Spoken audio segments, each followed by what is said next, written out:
Hey everybody, how's it going? Christian from Treasure Town here, and today we're going to be doing a video about all of the cherry picker errors and varieties that make your coins worth a lot more money on silver proof Kennedy half dollars. So these are from 1964 to 1970, and they can add substantial value, and there's actually a fair amount of them in that short time span. So you do want to know them. And the way I did it is I have photos of all of the errors. These are all of the ones, by the way, that are recognized by PCGS, the major grading companies. And then underneath that photo that I'll explain, there's going to be some values based off of what condition it's in. So let's get right to the video. And as you might be able to expect, the 1964 half dollar is going to have a fair amount of these varieties. The first being a double die obverse, where, like with most Kennedy half dollars, the double die obverses are often found prominently in the We Trust or the In God part. But I feel like even the We Trust is more so involved, and you can see clear doubling in throughout both parts of the E here and the tops of the W, bottom of the T, the R, top of the U, separation in the T, the rightmost T as well. And this is $100 to $150 in modest proof grades, so like a 67 or a 68. There's also one that is a little bit different in terms of how it presents itself, but you can see it in the tips of the D and the W. You can also see it kind of in the bottom part of the T and the R and the top of the U. This one's more valuable, $150 to $300 in terms of proof 67, 68 range grades. There's also a quadruple die obverse, and this one's actually a little bit more challenging to tell. You can see it kind of in the what could be considered the crosslet in the 4 as well as the bottom of the 4 here, but then also in the how the U kind of shows up and the tip of the T. Here's a good photo that shows kind of the different the quadrupling, I guess. This one's $125 in proof 66 and $300 in proof 67 cameo, so significant value attached. And then there's also a whole another set of errors where they had different dies for the proofs, and some of them were the accented hair variety, and that's what it looks like that on the right. This is worth like $50 in proof 65, so kind of a normal Kennedy half dollar with the accented hair even has some value attached, but the real money is when you get into higher grades. They scale up quickly all the way to $10,000 for a proof 68 deep cameo accented hair coin. There's also errors that exhibit are only found on the accented hair, like this double die obverse coin, and you can see it in the Liberty. All the lettering's doubled, clear shelving in the E or separation, same in the top serif of the R and in that loop. And this is $100 in proof 65, so not a huge jump, but again, like a proof 68 cameo, $1,500, so a lot of extra change there. There's also a quadruple die reverse on the accented hair that's worth $175 to $500.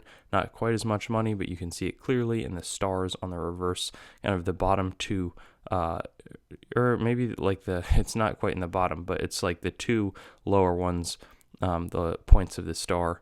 There is that quadrupling, and it might more present like doubling or something, but it's clearly there.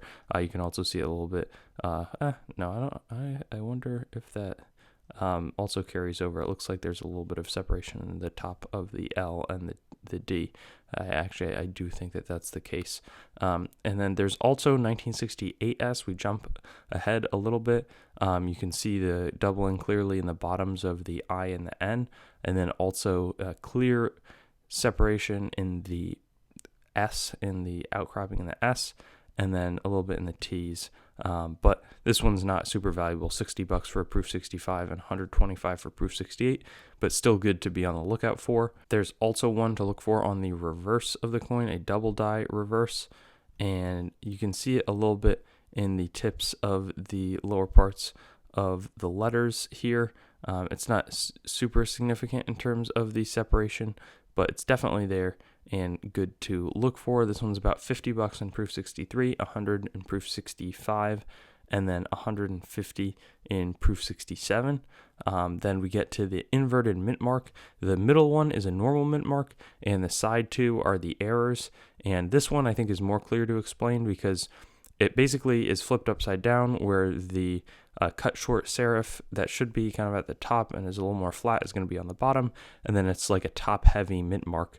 And this one is worth $100 in proof 63, but $250 and $400 in proof 65 and 67 respectively. So definitely a good coin. Then we get to the 1970S proof $half, and the way to look for it is in the In God We Trust. Like normal, there's going to be a bit of a split in the S, in the tops of the T's, serifs in the tops of the U's and the E.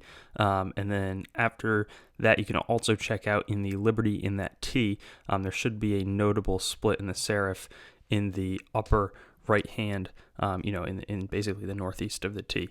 This one's $100 in proof 67 and about $325 in proof 69 cameo, so not bad in terms of the value.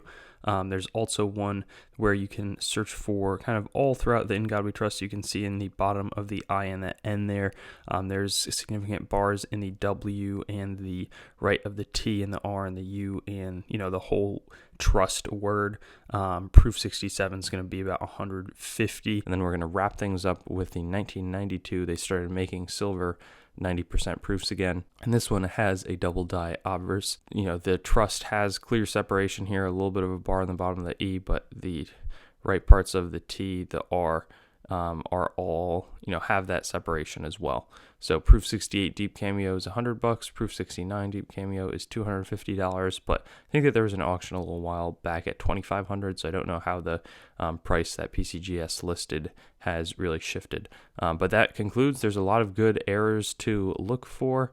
And yeah, hope that you can find one and add to the population reports on a lot of these. Thanks for watching the video. I'd encourage you to like, comment, and subscribe for more content, and get in touch with me on my website, treasuretown.yt.com, Facebook, Treasuretown, Instagram @TreasuretownYT, or Twitter @Treasuretown_YT, and I'll look forward to seeing you on some of my future vids.